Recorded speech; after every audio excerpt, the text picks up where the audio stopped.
Hey there, everyone. Welcome back to English as a Second Language. I'm David, and I'm so excited you're here with me today.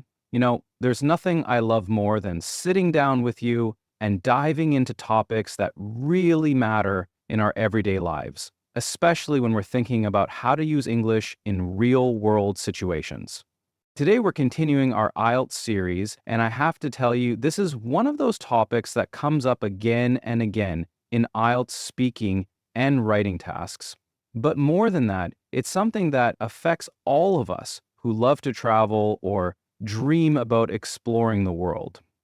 Today's episode is all about, should tourists respect local customs when traveling abroad? Now, I know this might seem like an obvious question to some of you. Of course, tourists should respect local customs, right?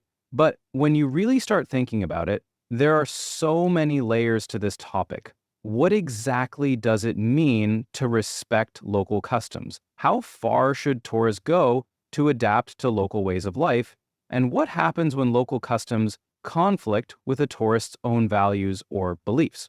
These are exactly the kinds of complex questions that make this topic perfect for IELTS preparation, but they're also questions that matter in real life. Whether you're planning your next vacation or thinking about studying abroad, understanding this topic will help you become a more thoughtful and successful traveler. And here's something I'm really excited about today. My good friend Tom is going to join us at the end of the episode to review some really useful vocabulary. Tom has this amazing way of making vocabulary stick in your mind, so definitely stay tuned for that part. But first, let me share a story that perfectly captures why this topic is so important. Last summer, I was visiting a small temple in Thailand with my friend Lisa. It was Lisa's first time in Southeast Asia, and she was so excited to see everything. As we approached the temple entrance, there was a sign in both Thai and English explaining that visitors should dress modestly and remove their shoes before entering. Now, it was incredibly hot that day, probably about 38 degrees Celsius, and Lisa was wearing shorts and a tank top.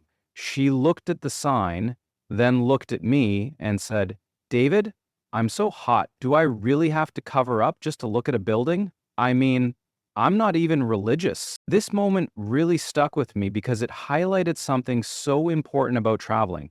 Lisa wasn't being intentionally disrespectful.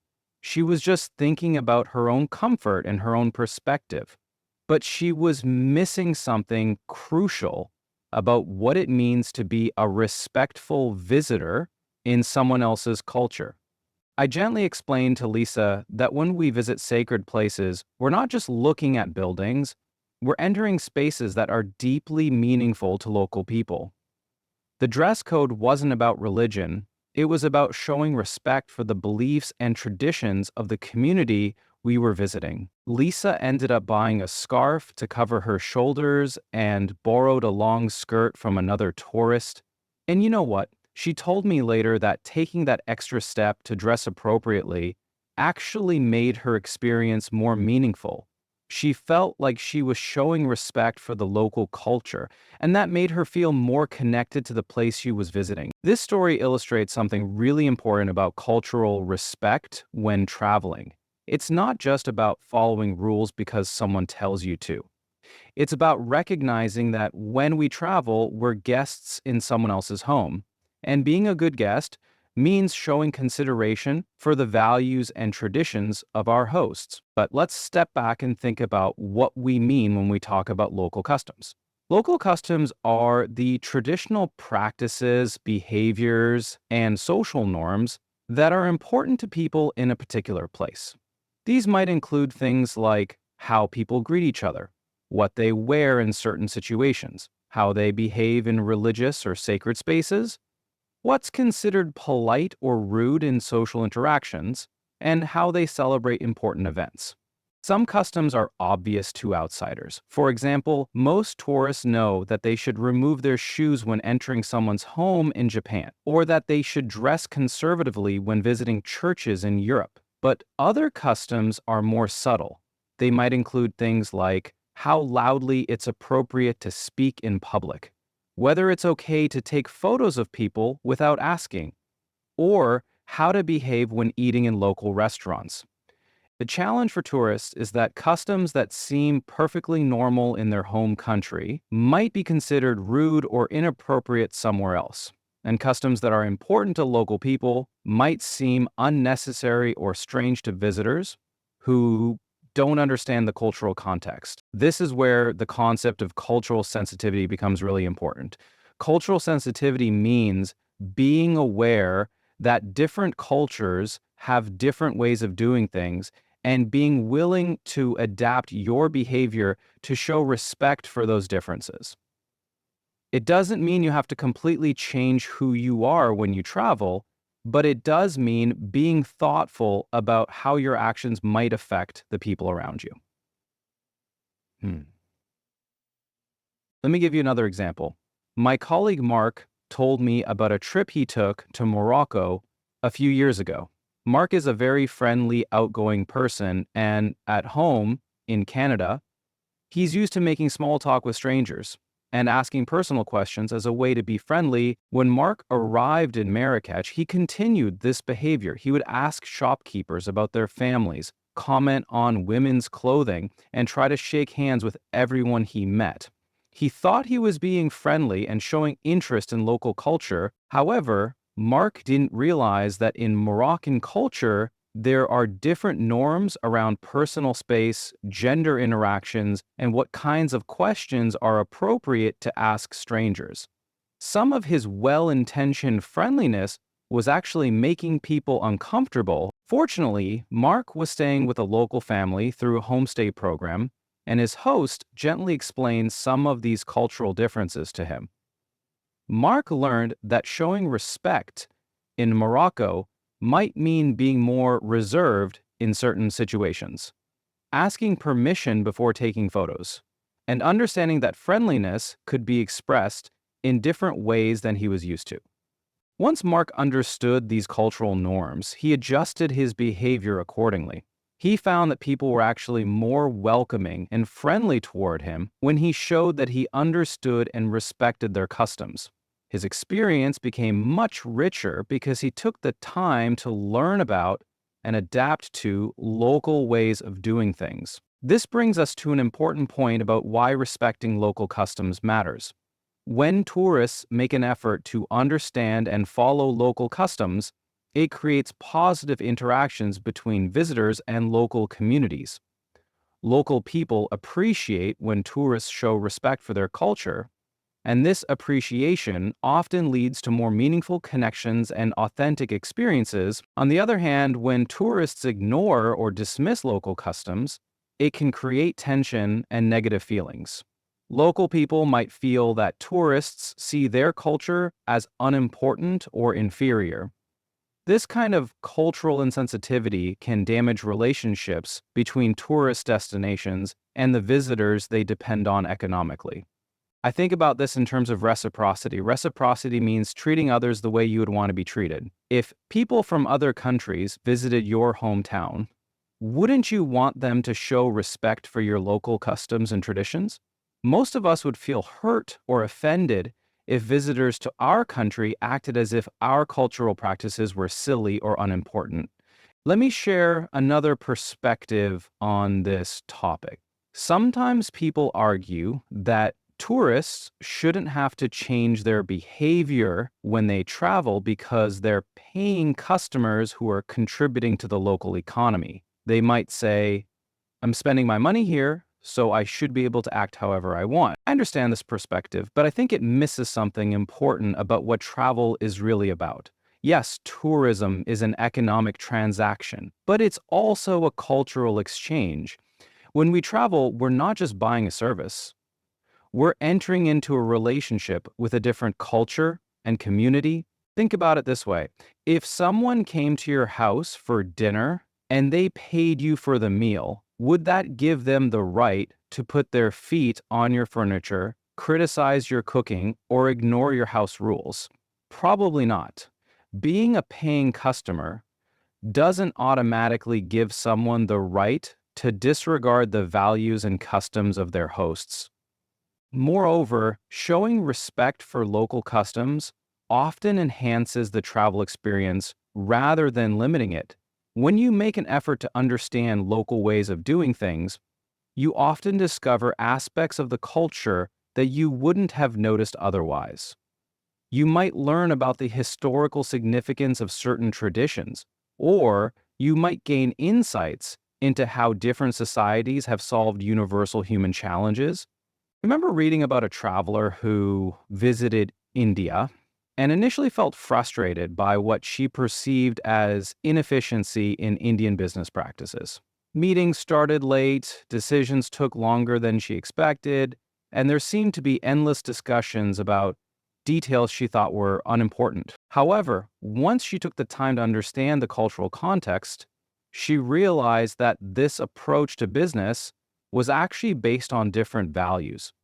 Values that prioritized building relationships, reaching consensus, and ensuring that everyone felt heard and respected. When she adapted her expectations and learned to work within this cultural framework, she not only had more successful business meetings, but she also gained a deeper appreciation for Indian culture and formed lasting friendships with her Indian colleagues. This leads me to another important aspect of this topic, the difference between adaptation and appropriation.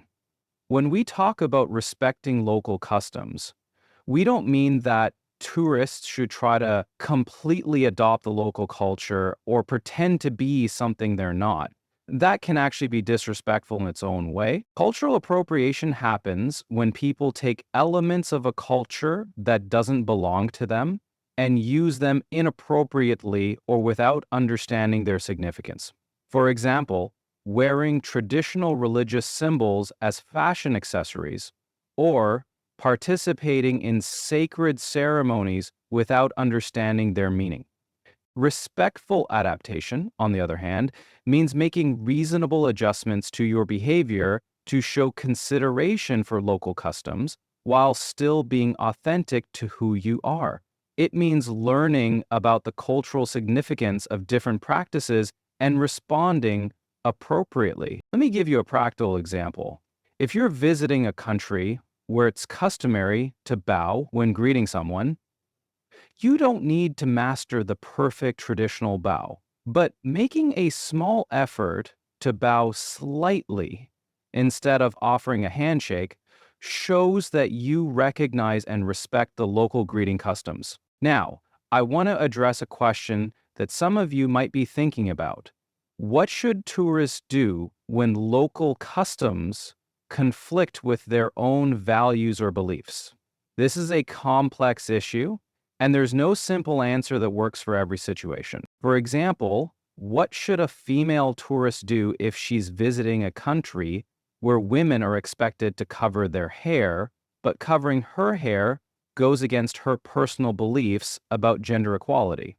Or what should a tourist do if they're offered food that goes against their dietary restrictions or ethical beliefs? I think the key is to approach these situations with respect and open-mindedness while still staying true to your core values.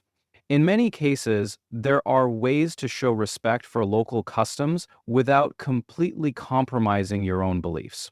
Going back to the example of head covering, a female tourist might choose to cover her hair when visiting religious sites as a sign of respect, while still maintaining her beliefs about gender equality.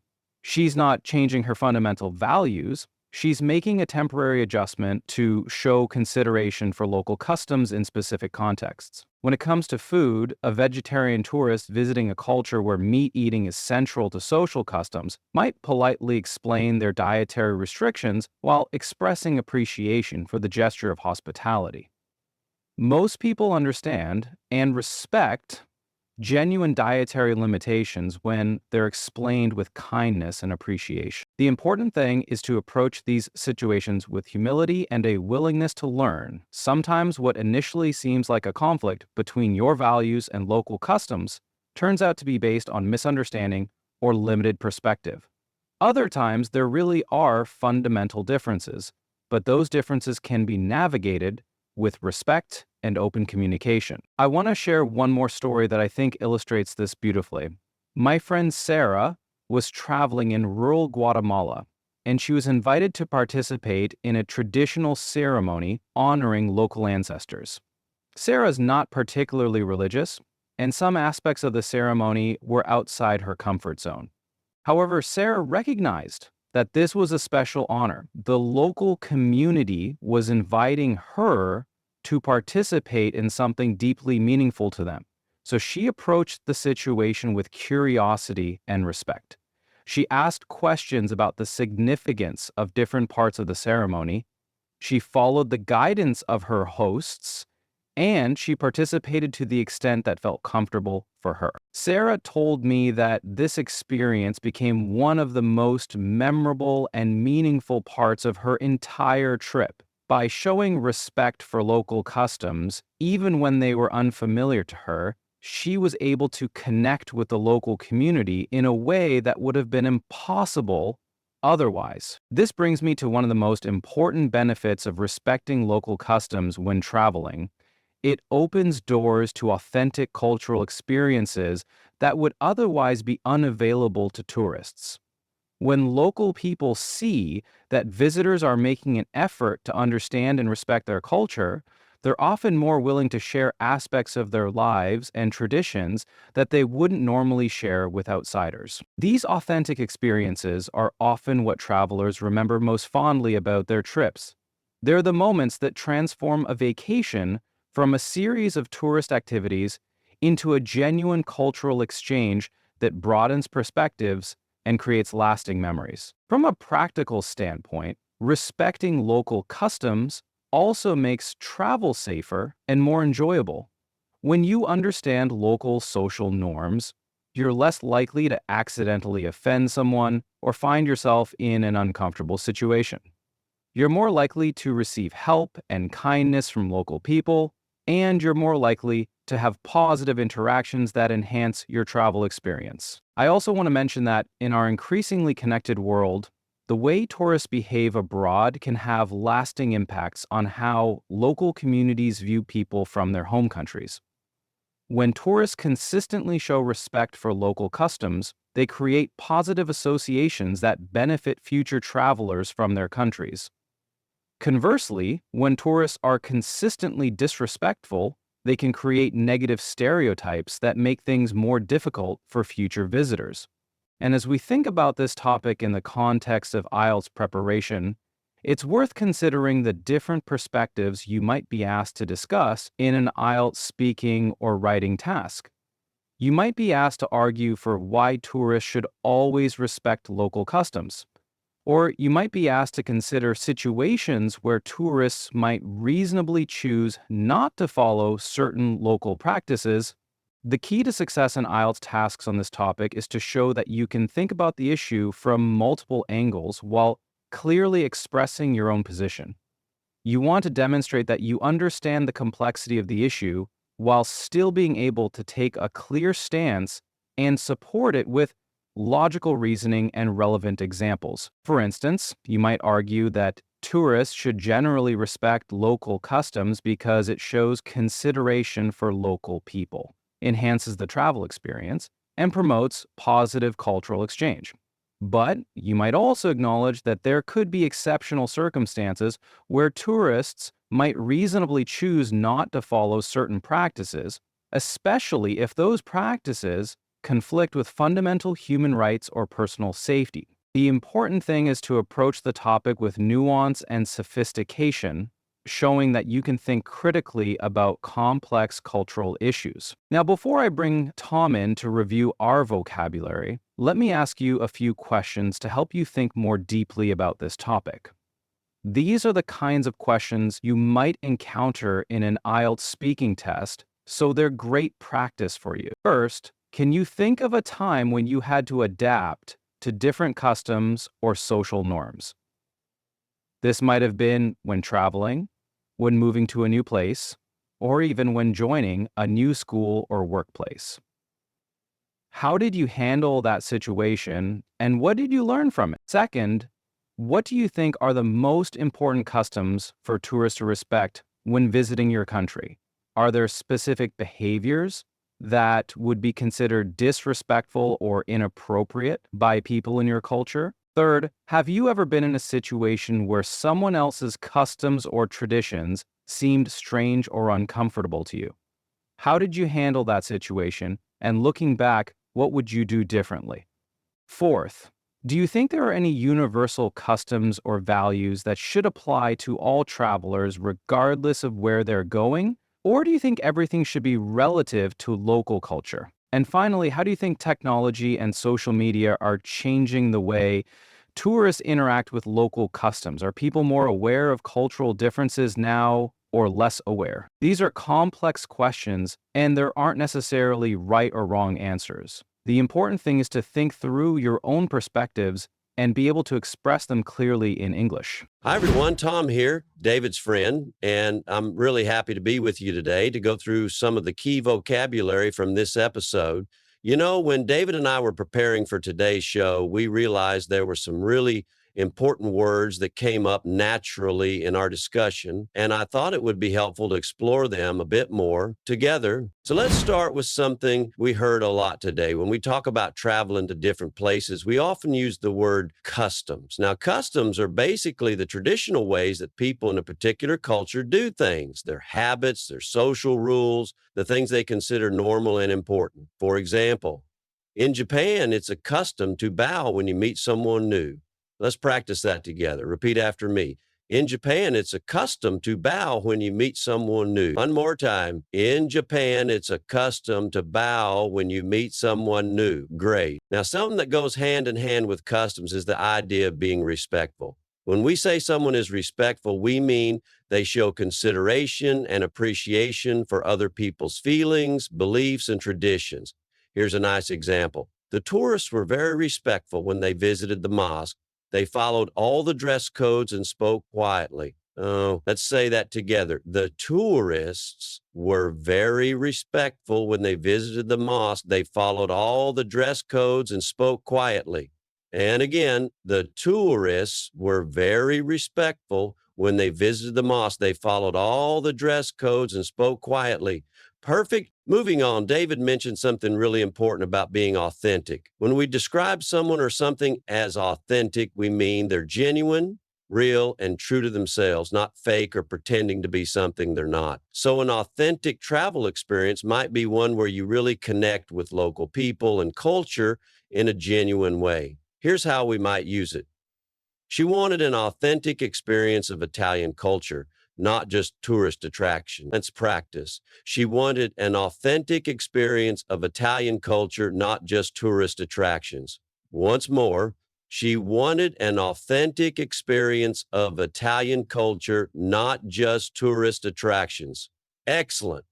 Another word that came up naturally in our conversation today is sensitivity. Cultural sensitivity means being aware of and careful about cultural differences, understanding that what's normal in one culture might not be normal in another. When you show cultural sensitivity, you're being thoughtful about how your actions might affect people from different backgrounds. For instance, his cultural sensitivity helped him avoid any embarrassing mistakes during his business trip to Korea. Ready? His cultural sensitivity helped him avoid any embarrassing mistakes during his business trip to Korea. And one more time, his cultural sensitivity helped him avoid any embarrassing mistakes during his business trip to Korea. Well done. And finally, let's talk about something David touched on when he mentioned his friend Sarah's experience in Guatemala. Sometimes when we travel, we get to participate in local traditions.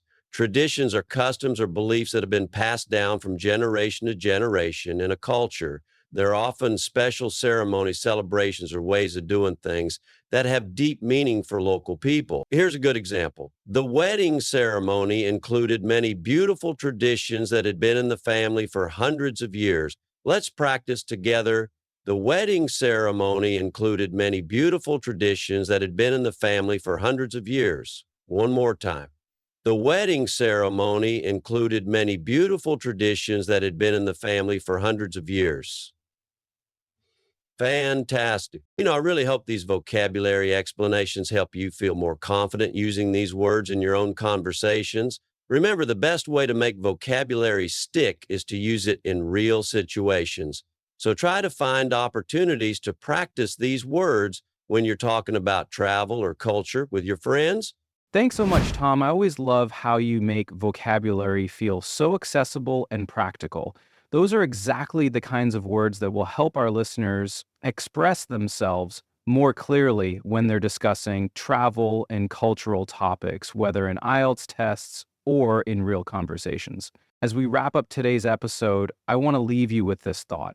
Respecting local customs when you travel isn't just about being polite, though it certainly is that. It's about recognizing that travel gives us an incredible opportunity to learn about different ways of living, thinking, and being in the world.